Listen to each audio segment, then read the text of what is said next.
Ciao a tutti, bentornati su In Viaggio col Tubo. Siamo a Shark Bay, Western Australia, alla Baia degli Squali. Ora, tutta quest'area è patrimonio dell'umanità, sì, per tanti diversi motivi che vi faremo vedere. E sì, lo sappiamo. voi siete qua per i delfini, va bene, ma aspetta un momento, vediamo altre cose prima, perché infatti vediamo tutto risalendo. La Hamelin Pool è la prima cosa che si vede entrando nella Shark Bay, quindi diamo la precedenza a queste cose. Gli stromatoliti sono importanti per tutto, per il mondo intero. Vediamo perché. E questi sono gli stromatoliti. Sì, sono queste rocce qua sotto. In realtà spieghiamo bene cosa sono, perché sono importanti gli stromatoliti. Allora, Non sono rocce, ma sono batteri.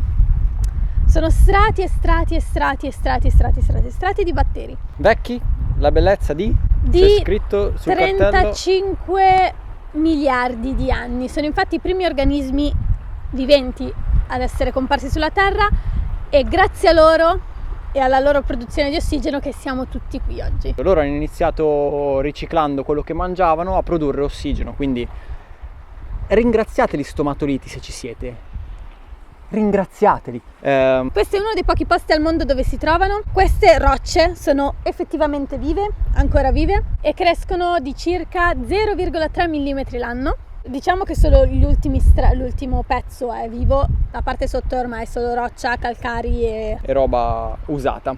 Ok, quindi adesso facciamo così: noi proseguiremo risalendo verso la baia. L'obiettivo sarà Monkey Maya, dove vedremo i delfini. Li vedremo i delfini, un attimo solo. Noi dormiremo per strada e domani mattina, dato che siete stati bravi, andremo subito a vederli. e poi rifaremo la costa scendendo facendovi vedere tutte le altre cose, Esatto. che sono belle anche quelle. Quindi non chiudete il video senza averle viste.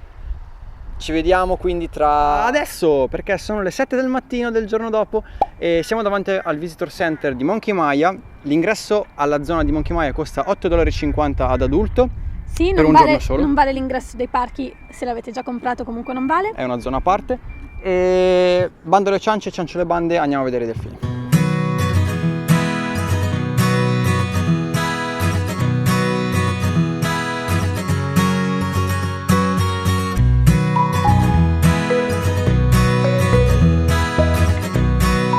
I delfini vengono qui ogni giorno perché dei volontari gli danno da mangiare, non abbastanza per farli saziare in modo che poi possano continuare a cacciare e insegnare ai piccoli come si caccia, ma abbastanza per attirarli sulla spiaggia. Finché non arriva il volontario a dargli da mangiare bisogna aspettare sul molo, non si può scendere sulla spiaggia anche se i delfini sono già lì. La cosa carina è che vengono scelte alcune persone per nutrire i delfini. In questa esperienza, come anche in tutte le altre in cui si nuota con i delfini o comunque si viene a contatto con animali marini, non bisogna mettere crema solare perché questo potrebbe infastidirli. È un accorgimento carino da usare anche sulla barriera corallina, sulla grande barriera corallina e quella del Nigaloo o in generale, perché comunque i prodotti chimici possono rovinare l'ecosistema.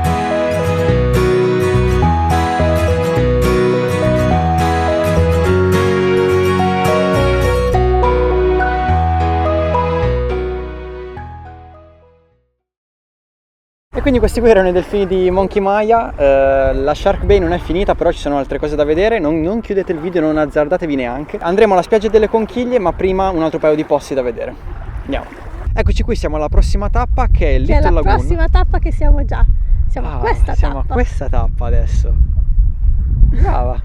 Alla tappa del Little Lagoon, praticamente tornando indietro da Monkey Maya per uscire dalla Shark Bay, prima di arrivare a Debram, la città. la città, c'è appunto la Little Lagoon, che è questa piccola piscina naturale. Ovviamente piccola si fa per dire perché è gigantesca, però Non è così gigantesca, cioè, è nel grande senso, ma è piccola. è grande ma è piccola. Era una depressione tra le dune di sabbia tantissimi milioni di anni fa, poi il livello del mare si è alzato, l'ha riempita e adesso è collegata sempre al mare con un piccolo ruscello. Quindi questa è acqua salata, Sì. e non è dolce. Si potrebbe fare il bagno, ma il lago è abitato dai pesci pietra, che sono dei pesci molto carini che vivono sotto la sabbia, e se tu ci passi sopra loro ti pungono e tu non cammini per giorni perché sono velenosi e non esiste antidoto al veleno. Non morite, però fa male. sti cazzi. Quindi niente bagno per noi, stiamo bene così. Oggi c'è un bel venticello, come sentite, fa fresco. ci sta bene.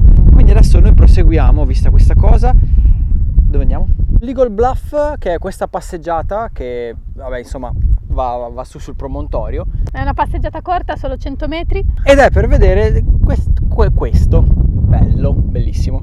E praticamente, se ve lo stavate chiedendo, non ve l'abbiamo detto, ma tutte quelle zone nere, quella gigantesca macchia nera sul fondo azzurro del mare è seagrass, erba marina. Non sono alghe, è proprio erba marina. Le mangiano i dugonghi. Chiudiamo in bellezza andando alla spiaggia di Aspetta, perché queste qua sono le ultime parole famose proprio.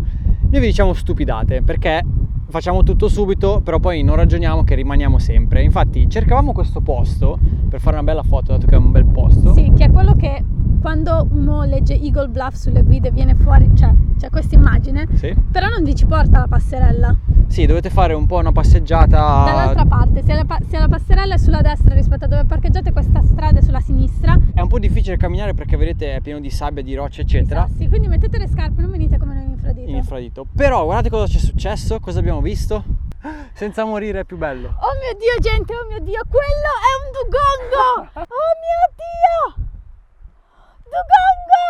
Dugongo! Urla. Dopo il dugongo sono arrivati anche un piccolo branco di pesci enormi, questo qui. C'è anche uno squaletto. Un piccolo squalo. E quindi di animali ce n'è. Se avete pazienza e guardate, e fortuna soprattutto, e guardate fuori, li vedete. Cioè abbiamo visto un dugongo, non credevo di poterlo mai vedere dal vivo. Ebbene sì. Cioè nel senso, magari in uno zoo così del genere, ma... Ok, vi risalutiamo qui, ci rivediamo quindi alla spiaggia delle conchiglie. Ed eccoci qui finalmente in uno dei posti più strani di questo paese, ovvero la spiaggia di conchiglie di Shark Bay. Ma perché ha questo nome? Perché è una spiaggia fatta di conchiglie. In verità le conchiglie sono in vista, diciamo, dalla spiaggia, dall'inizio 1 metro fino a, diciamo, 3, 4, 5 metri, e poi c'è soltanto sabbia, ma in realtà se si scava ci sono dei buchi che la gente ha fatto per vedere se le conchiglie sono anche sotto, e sì, le conchiglie sono praticamente ovunque in questa spiaggia fino a 10 metri di profondità. 10 metri di profondità, e la spiaggia di conchiglie è lunga 120 km circa. Sono abbastanza, c'è un vento assurdo, ci sentite? Ci sentite? Ci sentite? Vi abbiamo mostrato tutte le meravigliosità che ci sono, a parte il National Park, che non ci siamo andati perché è accessibile praticamente tutto solo con 4x4. E quindi questo, se siete arrivati fino a questo punto, complimenti, grazie per l'attenzione. C'è qualcuno che ci ascolta ancora? Sì, non parliamo con la telecamera e basta, cioè noi parliamo con la telecamera e basta, ma c'è qualcuno al di là? Speriamo di sì. Fateci sapere se siete arrivati fino a qui con un mi piace, con magari un commento, fateci sapere quale punto vi è piaciuto di più di questo fantastico posto. E basta.